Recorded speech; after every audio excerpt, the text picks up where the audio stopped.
Hello there, Star Wars fans, and welcome back to another Rebelscum.com video review. And today we're doing a 2-for-1 video review. We're going to be reviewing the regular TIE LN as well as the TIE Outlander Moff Gideon's TIE Fighter in one video. So we're going to start off with the TIE LN first. This is, of course, from the Jazwares Micro Galaxy Squadron.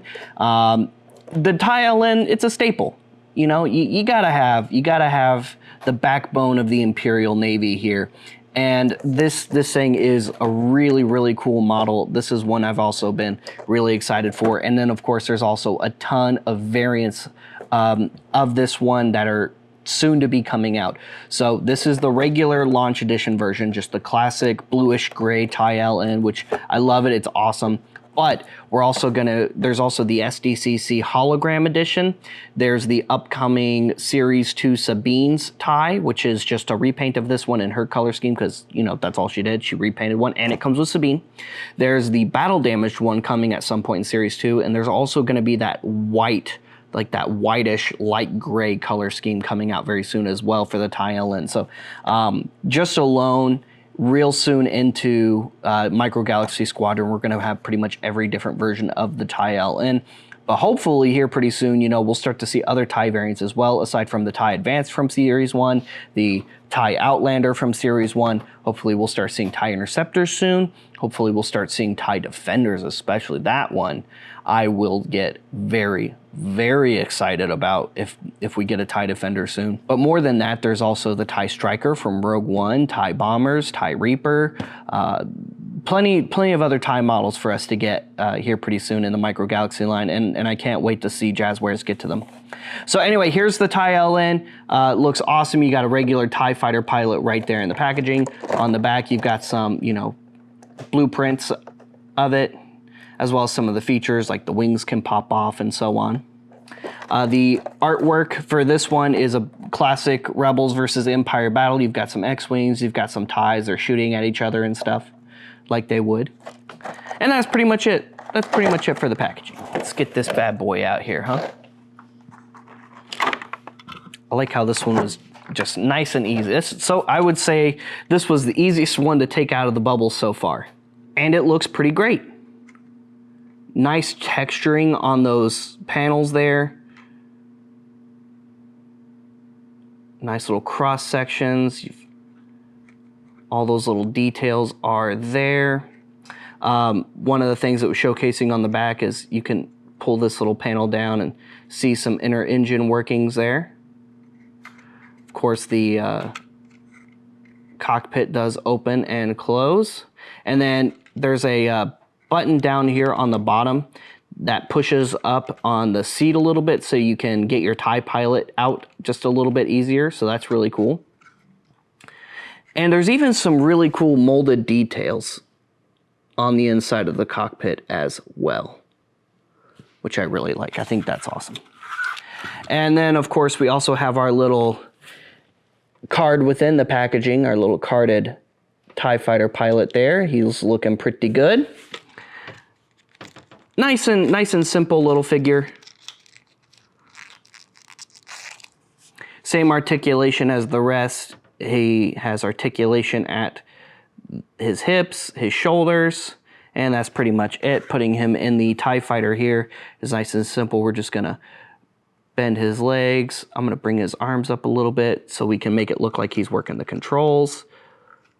Push those down. Close that up. And there we go. There we have our regular Imperial TIE Fighter ready to just go take out some rebels. And he looks pretty cool inside. Sits down really nice. Like I said, just push on that button.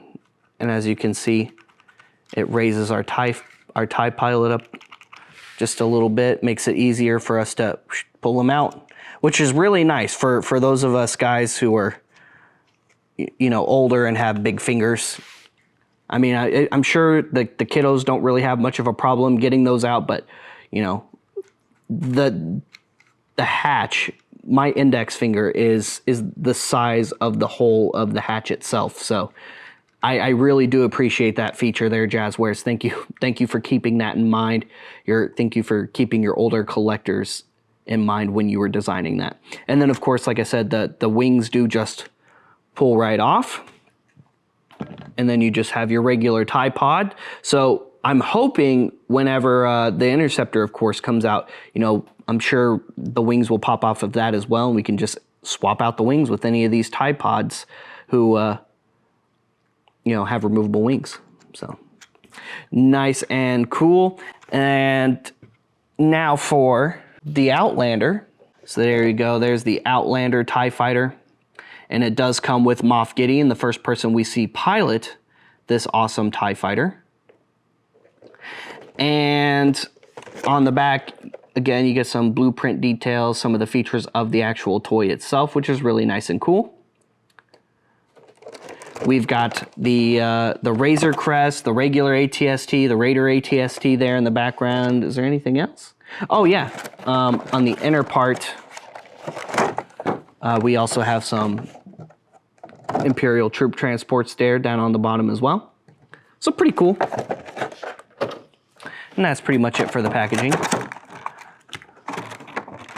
Now, this one does come with a nice little stand for when you're displaying this in its landed configuration. What's cool about that is it has the landing gear of the TIE when it's in its landed position already out. So it doesn't actually have fold out landing gear.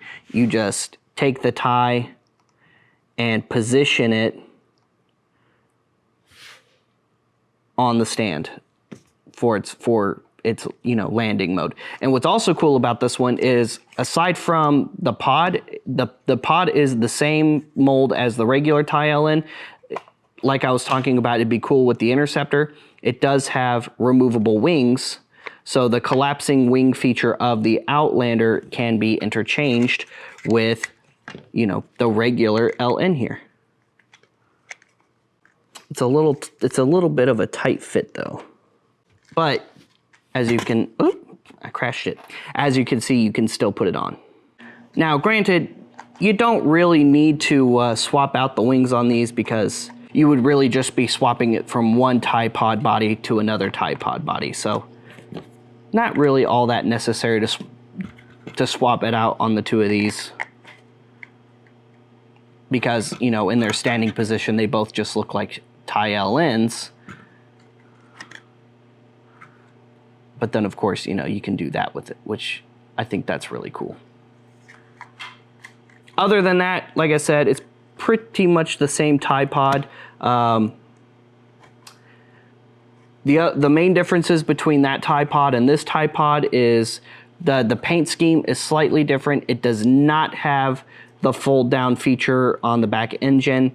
The hatch still opens up. You still have that button feature on the bottom to help get your Moff Gideon in and out. And speaking of Moff Gideon, here he is. He's looking pretty cool on that little card back there. Just like the rest, nice and easy to take out. He does have his cape. It'd be really cool if he had his Darksaber in his hand. He is so tiny. Let's see, the cape is removable. So that way you can have him displayed in or out of the TIE, because he doesn't really fit in the TIE pod very well with the cape. But the cape is removable. He has the same articulation as all the other figures, just hips and shoulders. Then you take your pod here, seat him inside, close that up, and then you're ready to have him fly into battle, shoot at the Mandalorian, take out some other filthy rebels. Yeah, this is an awesome, awesome model. Personally, I like this one just a little bit more than the LN, just because of that cool extra foldable wing feature that it has. Plus, you know, it comes with a unique character instead of a generic trooper. But overall, I think both models are very cool, and, you know, just 2 more awesome additions to the Micro Galaxy Squadron collection. What's another TIE Fighter or Starfighter you would love to see sometime soon in the Micro Galaxy Squadron collection? Let us know in the comments and let us know in the forums, because we'll try to pass it along to Jazwares. They like, or at least from the conversations we've had, they really like all of the fan feedback that they've been getting so far, and they love all of the suggestions we've been giving them. So please don't stop suggesting cool and new exciting stuff that you would love to see in this line, because they definitely want to deliver on absolutely pretty much everything they can for fans. So give us more suggestions so we can give them more suggestions, or, give them more suggestions yourself. It's up to you. Stay tuned for more Micro Galaxy Squadron reviews. We do have other reviews coming up here very soon. Make sure you stay tuned for other Rebelscum.com content, because we review all kinds of different stuff here on Rebelscum.com all the time. And make sure you check out Rebelscum.com every single day for new daily content, because there's something new every day on Rebelscum.com. Like and subscribe, follow us on social media, turn on notifications, and check out RebelscumShop.com for some awesome swag and merch. We'll see you guys later. We'll see you another time. May the Force be with all of you, you Rebel Scum.